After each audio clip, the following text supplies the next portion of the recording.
নমস্কাৰ মই মমি চুটিয়া আৰু মোৰ ইউটিউব চেনেল মমি চুটিয়ালৈ আপোনালোকক স্বাগতম জনাইছো। মোৰ চেনেলটো নতুন হয়, গতিকে আপোনালোকে ভিডিঅ'টো চাইছে যেতিয়া মোৰ চেনেলটো লাইক কমেণ্ট শ্বেয়াৰ আৰু ছাবস্ক্ৰাইব কৰি মোক আগবঢ়াই নিব বুলি আশা ৰাখিলোঁ। আৰু আজিৰ ৰেচিপিটোৰ কথা গম পাইছে চাগে। আজি ৰসগোল্লা মই খাই খুব ভাল পাওঁ আৰু যেহেতু লকডাউন কিনো কৰিম ভাবিলোঁ আপোনালোককো দেখাওঁ মইনো কেনেকৈ বনাম। আহকচোন চাওঁ। যিহেতু মই এবাৰ ৰসগোল্লাৰ প্ৰথম বনাম, তাৰপিছত আগতে বনাই পোৱা নাই বাৰু, মানে এনেই জানো আৰু এনেকৈ বনাই বুলি। আমি ৰসগোল্লা বনাবলৈ কি কি লাগে সকলোৱে জানে বা সকলোৱে বনাব জানেই, এইটো দিয়া ইমান হেৰি নহয়। তথাপিও মানে বনাইছোঁ যেতিয়া ৰেচিপিটো আপোনালোকক দেখাই দিওঁ মইনো কেনেকৈ বনাওঁ। হয়তো মোৰ ভাগে খাই ভাল পাবও পাৰে সকলোৱে।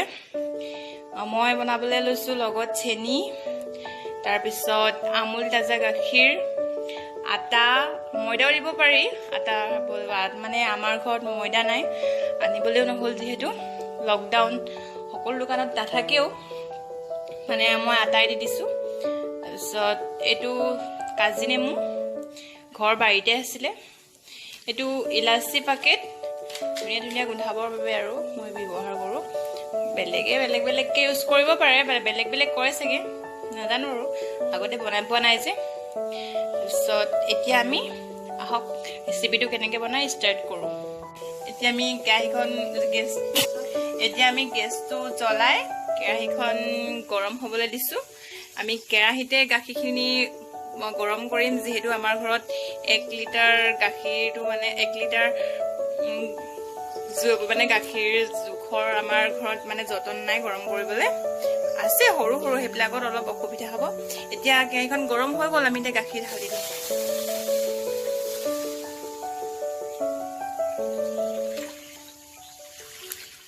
দেখিছে আপোনালোকে চচপেনতো গৰম কৰিব পাৰে বাৰু, কিন্তু আমাৰ ঘৰত নাই বাবে আমি অলপ ডাঙৰ হ'ল কেৰাহীটো।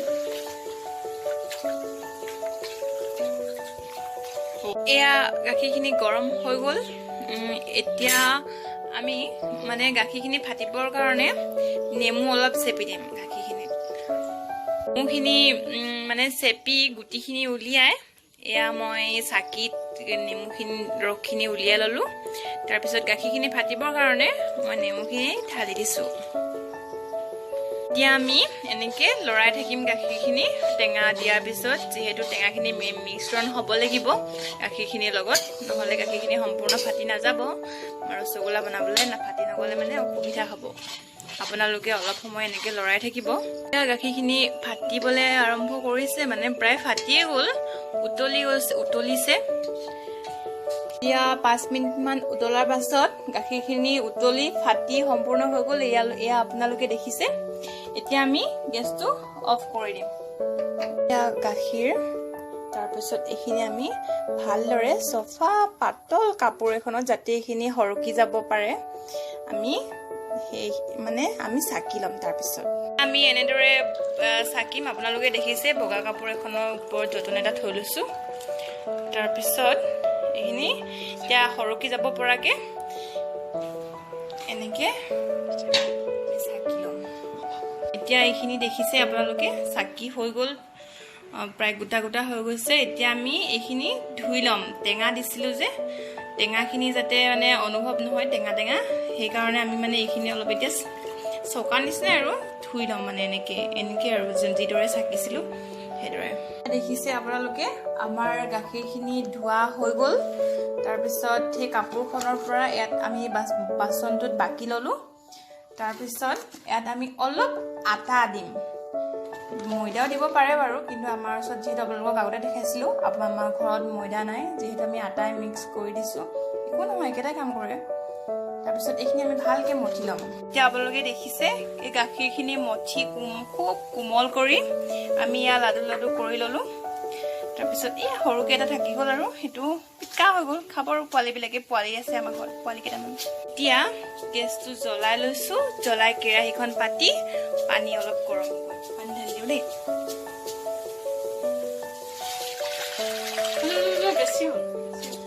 বেছি হ'ব, অলপ কমাই দিব লাগিব। তাৰপিছত পানীখিনি উতলি ল'ব। তাৰপিছত দেখাই আছোঁ। দেখিছে আপোনালোকে চেনি একাপ নহয় আৰু আধা কাপতকৈ অলপ বেছি, একাপতকৈ অলপ কম আৰু পানীখিনিত ঢালি দিছোঁ। আৰু অলপ দিব লাগিব, যিহেতু ৰসগোল্লাটো মিঠাই হয়। চেনিখিনি খুব সোনকালে গলি গ'ল, যিহেতু গেছটো অন হৈ আছে, গৰম পানীও আছে, চেনিখিনি পনীয়া হৈ গ'ল। তাৰপিছত আমাৰ এই লাডুকেইটা এইকেইটা এটা এটাকে আমি ইয়াত থৈ দিম। এইখিনি আমি এতিয়া এই গাখীৰৰ লাডুখিনি ইয়াত ঢালি দিলোঁ। তাৰপিছত ইয়াত মই অলপ ইলাচি দি দিছোঁ, 3টা, বেছি নহয় মানে। এতিয়া এইখিনি অলপ সময় ঢাকন দি উতলিবলৈ দিম। নাজানো আৰু খাই কেনেকুৱা লাগে, প্ৰথম বনাইছোঁ যিহেতু। নাহাঁহিব দেই। এয়া আমাৰ ৰসগোল্লা উতলি গৈছে। উতলি বহুত শুকাই গ'ল। চেনি পানীখিনি মানে ভিতৰত সোমাবলৈ দিব লাগে আৰু ৰসগোল্লাটো অলৰেডি হৈ গ'ল সিমানখিনি। এতিয়া গেছটো অফ কৰি দিম। এয়া অফ কৰি দিলোঁ। এতিয়া অলপ ঠাণ্ডা হ'বৰ কাৰণে ঢাকি ইয়াতে থৈ দিম। এয়া আমাৰ ৰসগোল্লা হৈ গ'ল। এইবিলাক ইলাচিখিনি হৈ গ'ল ৰসগোল্লা। এইবাৰ আমাৰ ৰসগোল্লা টেষ্ট কৰিব আমাৰ ভাগিন পোৱালি আমাৰ ঘৰতে আছে, নিবি আৰু পিংকিয়ে। আহকচোন, সিহঁতৰ মুখেৰে শুনো আমাৰ ৰসগোল্লাকেইটা কেনেকুৱা লাগিলে। খাইছে, কৈ দিয়া নিবি কেনেকুৱা লাগিছে। কিমান ভাল লাগিলে?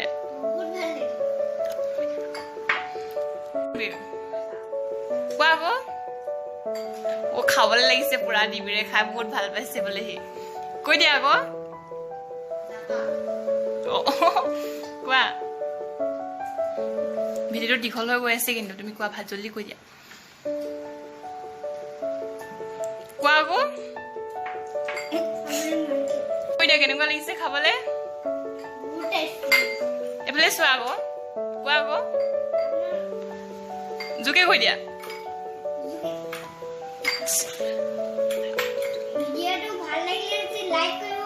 শ্বেয়াৰ কৰিব আৰু আমাৰ চেনেলটো ছাবস্ক্ৰাইব কৰি দিব। বাই। পিংকি কেনেকুৱা লাগিছে খাবলে? বাহ, এবাৰ আমি টেষ্ট কৰিম।